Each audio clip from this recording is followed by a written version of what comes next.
Good evening friends हम आपको commerce awareness interviews के माध्यम से अलग अलग एक्सपर्ट के साथ मिलाते हैं। और आज इसी कड़ी में हमारे साथ मयंक बंसल केंद्रीय विद्यालय भीलवाड़ा से जुड़े हुए हैं, जिन्होंने इस साल बिजनेस स्टडीज में 100 में से 99 मार्क्स प्राप्त किए हैं। तो सबसे पहले तो मैं आपको इनकी मार्कशीट दिखाना चाहूंगा। आप यहाँ पर इनकी मार्कशीट देख सकते हैं स्क्रीन पर अपनी। अकाउंटेंसी में 98, बिजनेस में 99, इकोनॉमिक्स में 95, मैथ्स में 93, इंग्लिश में 86। तो बहुत अच्छा स्कोर इन्होंने इस साल अर्जित किया है। और बच्चों, मयंक बंसल जो है वो केंद्रीय विद्यालय भीलवाड़ा के स्टूडेंट है। और बच्चों, केंद्रीय विद्यालय के बारे में मैं आपको बताना चाहूंगा कि केंद्रीय विद्यालय जो है रिजल्ट्स को लेकर के और सीसी एक्टिविटीज को लेकर के इंडिया का नंबर 1 संस्थान है, जिसमें मयंक बंसल अभी पढ़ रहे हैं। और अभी जस्ट इन्होंने 12th पास वहां से की है। तो मयंक, आपका इस प्रोग्राम में बहुत बहुत स्वागत है। अच्छा धन्यवाद मयंक, आप सर। ये बताइएगा कि आपने 99 आपने मार्क्स आपने अचीव किए हैं, तो इतने अच्छे अंक लाने के लिए क्या आपने कोई स्ट्रेटेजी बनाई थी, किस तरह से पढ़ाई हम करें कि हम लोग 100 तक, आपने जैसे सपना देखा ही होगा, तो किस तरह से आपने क्या स्ट्रेटेजी बनाई थी इतने अच्छे अंक मार्क्स लाने के लिए? सर सबसे पहले स्ट्रेटजी ये रहती है कि हमारे को सबसे पहले हमारे समय का सदुपयोग करना है सर, क्योंकि जिसके 99 नंबर आए और किसी के 50 नंबर आए तो सबके पास शिक्षक वही थे, टीचर वही थे और समय भी एक ही था। पर जिस व्यक्ति ने उस समय का सदुपयोग करके अंक लिया है तो वो अंक ला सकता है, जिसने समय का सदुपयोग करके पढ़ाई की। तो सबसे पहले सर हमें समय की इंपॉर्टेंस जानना बहुत जरूरी है, क्योंकि आपके जब एग्जाम होते हैं तो उसके 1 महीने पहले से आपको सब कुछ छोड़ देना चाहिए। मेरे जैसे मोबाइल, इंस्टाग्राम, जितना भी सब कुछ छोड़ के आपको सिर्फ पढ़ाई पे फोकस करना होता है और कोशिश करना होता है कि 2 से 3 बार हमारा रिवीजन पूरा हो जाए सर। अब जैसे मैं बीएसटी की बात करूंगा तो सर मैंने इसमें एनसीईआरटी की रीडिंग करी थी 3 बार पूरी पूरी बुक की। और सर बीएसटी के अंदर ये स्ट्रेटेजी रहती है कि आप कंसेप्ट को क्लियर कीजिए। इसके अंदर जैसे एक टॉपिक होता है, उसके 5 पॉइंट होते हैं, 6 पॉइंट होते हैं, तो बच्चे जनरली उनको है ना याद कर लेते हैं लाइन से 6 पॉइंट। पर वो एग्जाम में वो 6 पॉइंट नहीं पूछे जाते। एग्जाम में कोई केस स्टडी दी जाती है और उस हिसाब से उसमें क्वेश्चंस पूछे जाते हैं। तो मैं यही चीज कहूंगा कि आपको कंसेप्ट क्लियर करने रहते हैं बीएसटी में जितना ज्यादा हो सके, और है ना एनसीईआरटी रीडिंग सबसे है ना बेस्ट रहती है सर। अच्छा, आप ये बताइएगा कि आपके 100 में से 99 मार्क्स आए, तो आपको पता चला कि आपने वो 1 नंबर की कहाँ मिस्टेक की थी? बिल्कुल सर, पता चला। 1 नंबर की मेरी मिस्टेक यही थी कि मेरी राइटिंग और प्रेजेंटेशन थोड़ी कम अच्छी थी सर। एक्चुअली थ्योरी सब्जेक्ट्स में क्या होता है सर कि जो राइटिंग बहुत मायने रखती है। आप किस हिसाब से प्रेजेंटेशन करते हो तो सामने वाले चेक करने के वाले के पास ज्यादा नहीं 5, 10, 15 मिनट होते हैं। तो वो अगर आप राइटिंग खराब लिखोगे तो उनको चेक करने में मुश्किल होगी, और चेक करने में मुश्किल होती है तो कुछ कुछ इंपॉर्टेंट पॉइंट्स उनसे रह जाते हैं।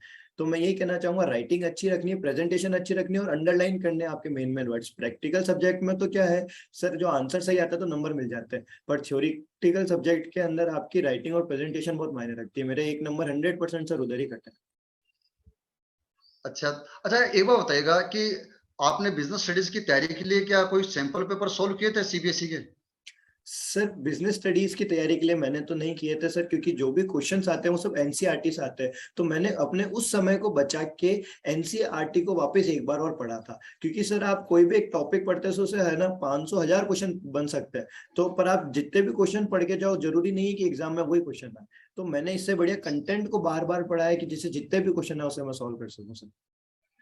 मतलब कुल मिला के आपने एनसीईआरटी को ज्यादा मतलब इंपॉर्टेंस दी, सारे बस मतलब एनसीईआरटी ही कॉन्सेप्ट पढ़ी उसको है अच्छे से क्लियर सर। किया। और बस सर। लेकिन एक बात बताइएगा कि बच्चे जो हम कॉमर्स के बच्चों को जो अक्सर देखते हैं वो सारा टाइम अपना अकाउंटेंसी को दिए रखते हैं, तो क्या आपने अकाउंट से ज्यादा टाइम बिजनेस स्टडीज को दिया था, या फिर मतलब किस तरह से आपने अपना टाइम डिस्ट्रीब्यूट किया था सभी सब्जेक्ट्स के लिए? सर कहीं ना कहीं है ना डिस्ट्रीब्यूशन जो होता है हमारा समय का, वो तो सीबीएसई खुद ही बता देता है ना एग्जाम से पहले कितने दिन की छुट्टियां होती है। अकाउंट्स के अंदर सर बहुत ज्यादा चीजें प्रैक्टिकल रहती है, तो उसके लिए हाथ से उसको पढ़ाई करनी पड़ती है। तो है ना उसके अंदर ऑब्वियसली बात है समय ज्यादा लगता है। पर बीएसटी के अंदर भी समय बराबर देना चाहिए, और रोज के रोज थोड़ी थोड़ी सी देर जो स्कूल में पढ़ाया गया उसके कंसेप्ट अगर हम समझ ले तो बीएसटी में आसानी से बहुत अच्छे नंबर आ सकते हैं। अकाउंट्स में ज्यादा समय चाहिए, बिल्कुल चाहिए, क्योंकि आपको प्रैक्टिस चाहिए। बट बीएसटी में आपको सिर्फ आपके कंसेप्ट क्लियर करने हैं, तो अगर आप है ना ध्यान केंद्रित करके पढ़ेंगे, अच्छे से पढ़ेंगे, तो अपना आप कंसेप्ट क्लियर हो जाते हैं सर। तो समय कम ही चाहिए अच्छा और अच्छे नंबर आते हैं सर। अच्छा, फिर भी आप मतलब बिजनेस स्टडीज को रेगुलर कितना टाइम देते थे? सर रेगुलर आधा घंटा तो देना ही पड़ता है, कि जितना स्कूल में पढ़ाया है ना उसको आप एक बार उसके कंसेप्ट को वापस रिवाइज करिए, और एक बार एनसीईआरटी के हैंड टू हैंड उस समय रीडिंग मार लो बस, और एग्जाम से पहले 2 बार रीडिंग मार लो, बहुत है सर। अच्छा, एक बात देखते हैं, अक्सर बच्चों के बारे में देखते हैं कि बच्चे सोशल मीडिया का बहुत ज्यादा इस्तेमाल करते हैं। बच्चे अक्सर फेसबुक पे, व्हाट्सएप पे, इंस्टाग्राम पे बहुत ज्यादा टाइम लगाते हैं। तो क्या आप भी इन चीजों का इस्तेमाल करते थे? सर एक्चुअली होता है कि हर चीज के दो पहलू होते हैं, कुछ भी दुनिया में तो बहुत काम की भी है तो नुकसानदायक भी है। सर व्हाट्सएप, इंस्टाग्राम, फेसबुक अगर इंसान सही से काम में लेना तो वो इतनी इतनी हमारे लिए इंफॉर्मेटिव है, इतनी नॉलेजेबल है सर, जिसकी हद नहीं है। पर बच्चे क्या होता है, हर चीज के दो पहलू होते हैं ना सर, तो गलत चीजों में लग जाते हैं। तो मैं ये रिकमेंडेशन करूंगा कि सर 1 महीने पहले, 2 महीने पहले आप इन सब चीजों को बंद कर दीजिए, और आपके जो भी जरूरी काम के मैसेज आते हैं, बहुत सी बार बच्चे कहते हैं कि हमें तो जरूरी देखना है, तो वो आप अपने माता पिता के फोन पे ट्रांसफर कर दीजिए और अपना फोन रख दीजिए। सर मैंने 2 महीने पहले मेरा फोन रख दिया था, और जितना जरूरी था वो मेरे माता पिता के फोन पे देखता था सर। अच्छा मयंक, अभी आप सीए की पढ़ाई कर रहे हैं, तो आप एक बार बताइएगा कि जो 12वीं में आपने जो मार्क्स बनाए थे, अभी हमने आपको स्क्रीन पे भी आपके मार्क्स दिखाए थे बच्चों को, जी सर। तो क्या ये मार्क्स आपकी सीए की पढ़ाई में कुछ काम आ रहे हैं? सर मैंने अभी रिसेंटली 12th पास होते ही ना 10-15 दिन में पढ़ाई करके फाउंडेशन भी पास किया है, और उसमें मेरे 70% नंबर रहे थे, 280 रहे थे वेरी गुड। 500 में से। तो सर ये जो मार्क्स है अंक, ये डायरेक्टली कई काम में नहीं आते, बट ये जो अंक लाने के लिए अपन ने पढ़ाई की है ना सर, वो जो मेहनत करी है जिससे ये नंबर आ सके, तो वो चीज बहुत ज्यादा काम आती है सर। क्योंकि हम अंक लाने के लिए जो पढ़ाई करते हैं उसमें हमारे कंसेप्ट तैयार होते हैं, इसी वजह से सर मैं 13 दिन में मैं अटेम्प्ट निकाल पाया हूँ सर। तो अंक की वजह से जो हम पढ़ाई करते हैं ना, वो पढ़ाई बहुत ज्यादा सीए फाउंडेशन में काम आती है सर। तो कुल मिला के जो आपने 12th की जो एजुकेशन की थी, आपने जो अच्छे मार्क्स लेके आए थे, उसका बेनिफिट आपको इसमें भी मिला है, हंड्रेड जो परसेंट आपने सीए फाउंडेशन 13 दिनों में क्रैक कर दिया था। बिल्कुल बिल्कुल सर, बहुत बहुत बेनिफिट होता है सर। शाबाश मयंक। अच्छा एक बार बताइएगा कि जो हमारे बच्चे जो अभी 11th कॉमर्स में पढ़ रहे हैं, 12th कॉमर्स में पढ़ रहे हैं, आपने भी जैसे 99 मार्क्स लेके आए, बच्चे 100 भी मार्क्स लेके आ सकते हैं, तो आप उनको ऐसा क्या सुझाव देना चाहेंगे कि बच्चे भी बिजनेस स्टडीज में अच्छे मार्क्स लेकर के आ पाए, और अदर विषय में भी आपने जैसे अच्छे मार्क्स लेके आए हैं उनमें भी वो अच्छे मार्क्स लेकर आ पाए?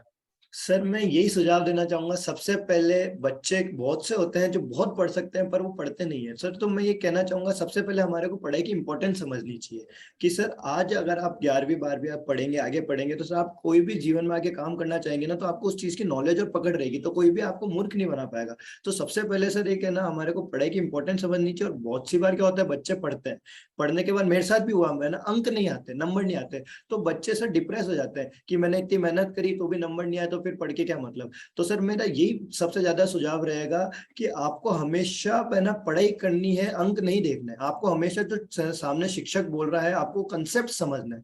जितना अच्छा आप कंसेप्ट समझेंगे, हो सकता है कि नंबर आपके 19-20 आ जाए, थोड़े कम आ जाए, तो आप उसको एनालाइज करिए और अगली बार सुधारिए। पर आपके जो कंसेप्ट सर होंगे ना, आपके नंबर हो सकता है आगे कहीं काम नहीं आए, बट आप जो कंसेप्ट पढ़ेंगे ना वो आपके सर जीवन भर काम आएंगे। तो मैं सभी विद्यार्थी से यही सुझाव करूंगा कि आप नंबर के लिए भले ही ना पढ़े, बट आप जो शिक्षा है, आपके जो ज्ञान है ना उस किताब में, आप उस ज्ञान को पूरा अर्जित करने की कोशिश करें, पूरा वो ज्ञान आपको समझ में आना चाहिए बस। सेल्फ नॉलेज होनी चाहिए सर हर चीज की सर, बस। नम थैंक यू मयंक बंसल। जी तो बच्चों अभी आपने मयंक बंसल को सुना, जिन्होंने बिजनेस स्टडीज में 99 मार्क्स हासिल किए थे इस साल बोर्ड एग्जाम में, और अकाउंटेंसी में, मैथ्स में और बाकी सब्जेक्ट में भी इनके बहुत अच्छे मार्क्स हैं। और बच्चों, इन्होंने सिर्फ 13 दिन की तैयारी करके सीए फाउंडेशन को भी 70% के साथ क्रैक कर दिया है।